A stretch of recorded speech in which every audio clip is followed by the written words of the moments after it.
اور دوسری بات کہ مکے کے باہر سے جو لوگ روزگار کی تلاش میں آ رہے ہیں ان کی مدد کرنا بھی ضروری ہے۔ اور تیسری بات، جیسا کہ پہلے ذکر ہوا ہے کہ یہودی جاسوس یہ دیکھنے کے لیے کہ آخری رسول پیدا ہوا ہے کہ نہیں، مسلسل مکے آ رہے ہیں۔ ان حالات میں اب جتنا جلد پیغمبر اسلام کو مکے سے منتقل کیا جائے اتنا ہی ظاہری اعتبار سے رسول کی حفاظت کے لیے بہتر ہے۔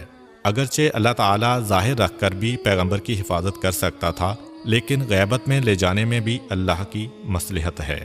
7ویں دن پیغمبر اسلام کا عقیقہ ہوتا ہے۔ عقیقے والے دن صبح کے وقت جناب آمنہ اپنے بستر پر لیٹی ہوتی ہیں کہ یکایک ایک بشارت ہوتی ہے۔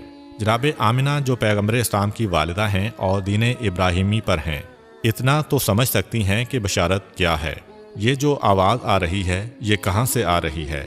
بہرحال انہیں یہ بشارت ہوتی ہے کہ اپنے بچے کو اس عورت کے حوالے کرنا جس کا نام حلیمہ سعدیہ ہے۔ عقیقے کے اگلے دن یعنی ولادت کے 8ویں دن پیغمبر اسلام کو مکے سے منتقل کرنا ہے۔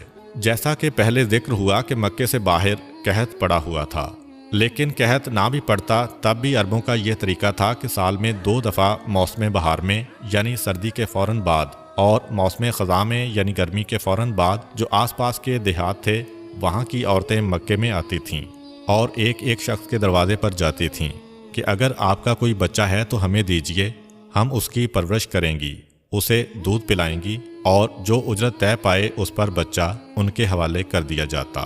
تو مسلسل قحط کے زمانے میں تو اور زیادہ عورتیں آ رہی تھیں۔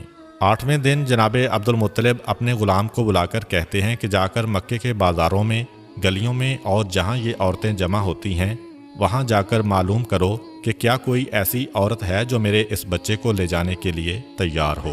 ادھر غلام گیا، ادھر جناب آمنہ کی کنیز آتی ہے